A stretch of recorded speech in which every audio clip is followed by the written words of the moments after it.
Yo, this shit OP.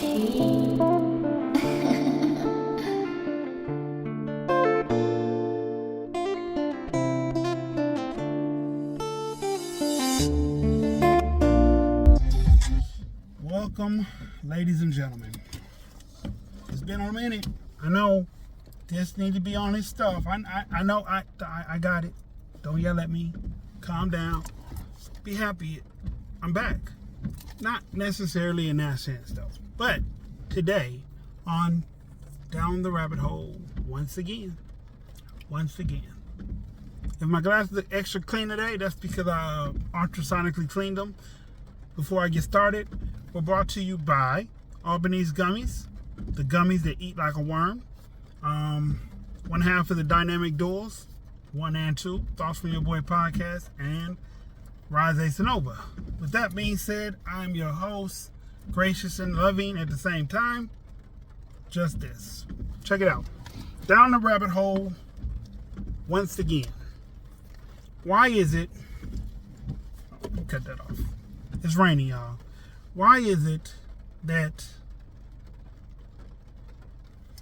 we go to such extremes to try to be happy with another person in our life to the point that we cause ourselves pain and misery?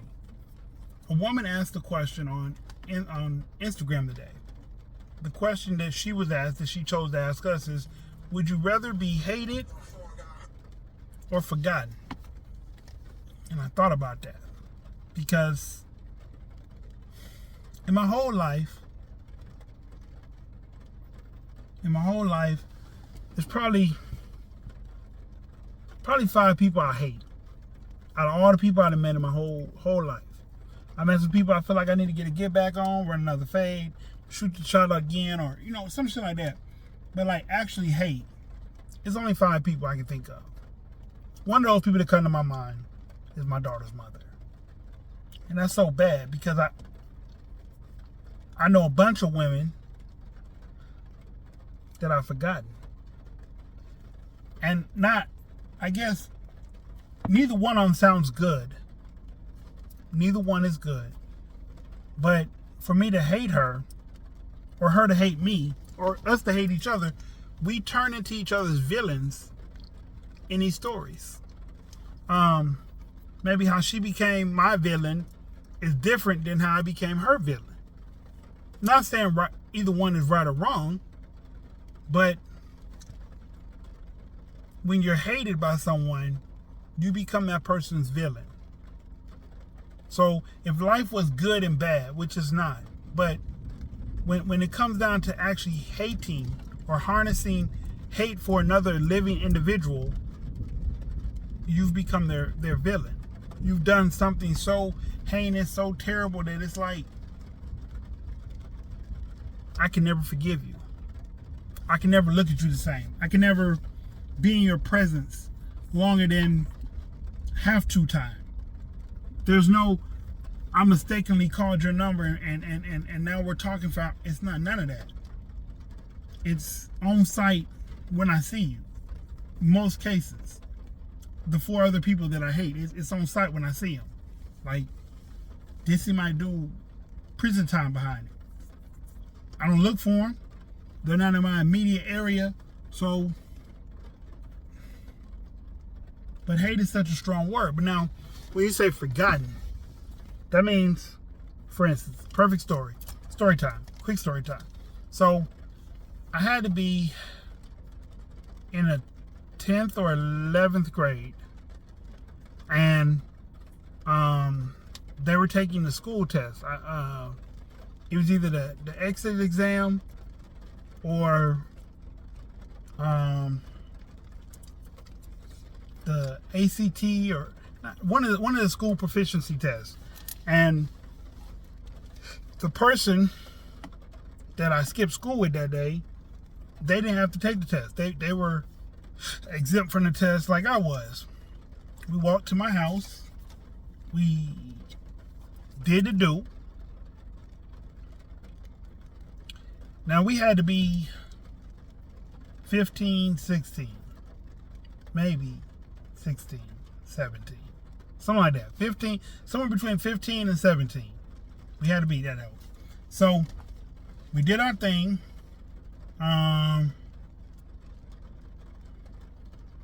So 30 some years later, 28, 30 some years later, I'm on Facebook and I'm searching people and I see this one person and they look familiar. I see them. I feel like I know them, but I don't know where I know them from. Long story short, me and her get to talking for a second. She told me how she's doing, and she says she thinks, or she was hoping that I reached out to her because I remembered taking her virginity. So when y'all be asking those silly questions, hey, Diz, how do you know if a man wants a virgin or not? Because I've taken people's virginity. It's not a pleasurable experience. Hers, I don't even remember. That's how, whatever it was. So, like I said, 28, 30 some years later, she tells me she thinks I looked up her picture or got in touch with her because I was her first. And I was like, I really got in touch with you because I thought you were beautiful and you seem like you're familiar, but I don't remember you or that. And she felt heartbroken. Like on the phone, you could just hear it in her voice, like, oh, damn. And I was like, I didn't mean it like in a negative way, but there's no possible way that comes out any other kind of way than negative because you're forgotten. And it's crazy because I remember faces. I seldom remember names, but I remember faces.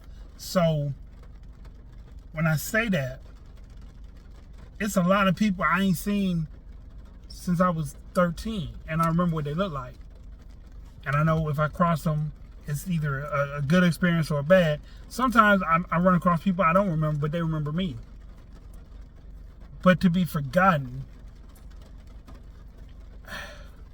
that's like the ultimate that you didn't mean shit in that person's life, or that you meant something, but it's painful to relapse or retrace those memories.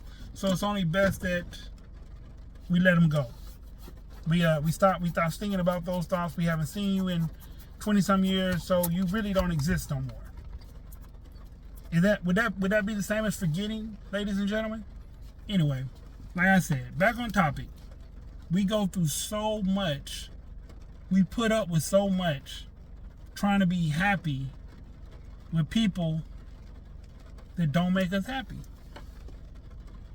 Like, some people change their livelihood, their occupation to try to make someone happy. Some people move out of state to make people happy. Some people move out the country to make people happy. Some people give up a great job. Some people, the things that we do as people to make the other person happy can be so detrimental to us, but we'll still go through it, arms on fire, head full of steam, hoping for a happy ending, not realizing that in this journey, all this hurt that we're going through, because, I mean, don't get me wrong, relationships hurt. You know what I'm saying? It sucks when you get with somebody and it doesn't manifest the way you thought it would, or, you know. But I had one friend, she's been married, I don't know how long she's been married, I guess since college, and she's 40 something now. So that's probably maybe 15, 16 years ago, give or take, maybe 20. And she said that the thing that keeps her and her husband happy, they don't have any expectations. And I thought that was real crazy, but interesting, because most people have an expectation of something about someone. Somewhere along it, like the only reason I didn't get married a third time, because my son's mother said I didn't propose to her the way she expected, or the way she felt a man should propose to her. And I was like, well, and I guess maybe it's me, or maybe it's just people, period. But the more times you do the same thing with different people, the less magical it is for the person that keeps doing it. Does that make sense? So I've been married 2 times and engaged a bunch of times. And being engaged to someone is not really important to me no more. It's not special to me anymore. I would make a nasty reference, but you know that's not here or there. But anyway, certain things just don't excite me anymore. So with that being said, certain things don't get the most romantic gestures from me towards a woman. I'm pretty cut and dry when it comes to women. I tell them what I want. I show them what I need. And if given an opportunity, I'll do my best to provide. When I was transitioning from being someone's boyfriend to their friend, and that hasn't happened too many times, but when I was transitioning from that to that, it was torture, because in my soul, in my heart, I wanted that person to be with me. So every time I seen them with another guy, a different relationship, shit that didn't work, in the back of my head I'm like, but what about me? Like, I'm not them, I'm better than them. But is it really a better game? And you know, I guess that's a lot of people's problem. We look at it as a merit system. Like, I got this going on, they don't. I got this and this going on, they don't. But you don't know what that person is giving to the other person that you weren't giving.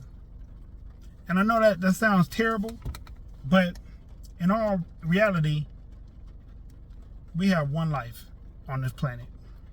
And the most important thing to do is to be happy.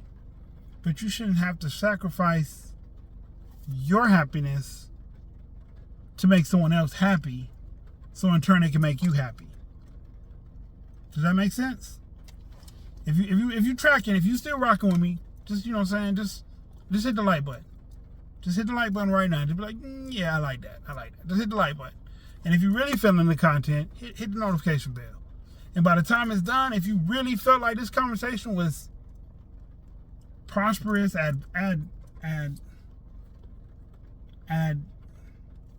additional to your life, hit that link and share.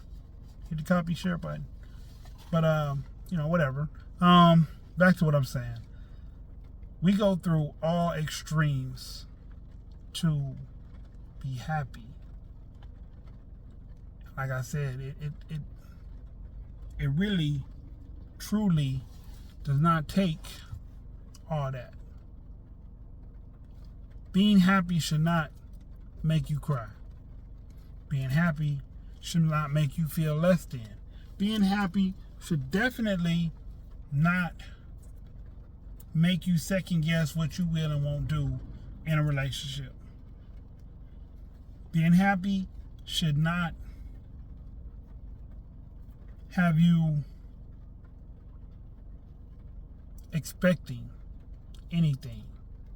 Because to be happy means that person is doing everything that might be required to keep you happy, to keep you engaged, to keep you in tune, to make sure you are having a good day. You know, someone said they worry about when men say good morning beautiful, good morning sexy, because they wonder who else he's saying it to. Instead of saying, hey, what if men said, God damn, I bet there's at least 15 niggas in her inbox, or men, 15 men in her inbox saying, good morning, beautiful. Hey, can I take you out to coffee? Hey, can I take you to lunch? Hey, gorgeous. Hey, sexy. If we thought like that, men would stop going after women. So ladies, if you want to be happy, stop looking at the Small picture. Because relationships start off like duck, duck, goose. You don't know which one is who. You just duck. And you run. And you hope that when you get to that spot, you're a goose. Or however the game goes again. I don't remember. I haven't played it in years. But it's like craps. This time you can win. This time you can lose. So relationships shouldn't have any expectation. Is it wrong to have standards? No. You should know what you will and won't do, at least by this age. However old you may be. If you're like 19, 20, disregard that because you're still feeling life out. You don't know what you will and won't do yet. But if you're 30 plus, 35 plus, you know what you will and won't do. You know what you will and won't do. You know what I mean? So, it's no reason to even be like, should I do this because I might make him happy or I might make her... No. If it's not in you, it's not in you. You know, just like being a gangster. If it's not in you, it's not in you. That's a terrible reference, but it's real though. You, in 2024, should look in the mirror. If you have low self-esteem, or low confidence, you should look in the mirror, 2024, and say, I'm enough. I can make someone happy. I am enough. I can make someone happy. I deserve to be happy too, without sacrificing things that are valuable to me. That's what you should say. For at least 5 minutes. In the mirror, eye to eye. Not eyes everywhere else, eye to eye. I'm worth it. I deserve it. I shouldn't have to compromise this. And that's fine. Once you say it enough times, you believe it. And I was saying that about relationships. Sometimes we tell our partner we love them so much that we believe that. Even in times of woe. When they're not treating us the best. They're not treating us right. In times of woe, we say, hey, I love you. And because I said that, you expect things to be okay. Because you said that. The secret to a long-lasting relationship is not love. Love comes over time. But as long as y'all are financially good for one another, financially supportive of one another, emotionally intelligent with each other, those are the things that are most important. But we simplify that because we say we want XYZ, such as superficial shit. Me and a partner of mine were arguing that men and women have the same eye. And I told them that we don't. What men find beautiful, sexy, alluring is physical. What women find attractive, stability, financial, intelligence, maturity, emotional, intelligent. Like, these are two different things. Men might date you for a week. If they don't have sex with you, they might leave you alone. He wasn't really trying to date you. He just trying to have sex and figured if he has sex with you and he like you too, he'll stay around. Women will date you, give you some because they think that's all you want, for real, because that's all you talk about or that's all you're hinting at, and they'll leave you alone because they gave you what you wanted. Now, what else is there for them to be around for? And then some of them won't give it to you, and they'll make you work for it. And you'll be like, but I'm the prize too, so why should I have to work for it? It's not about working for it. Building a bond. People date for love. People marry for stability. People marry because at the end of the day, that's your best friend and you're their best friend, and shit, you two want to face the world together. Whether you have kids or don't have kids. You want to face the world together. You found your person, your niche. And this person gets you.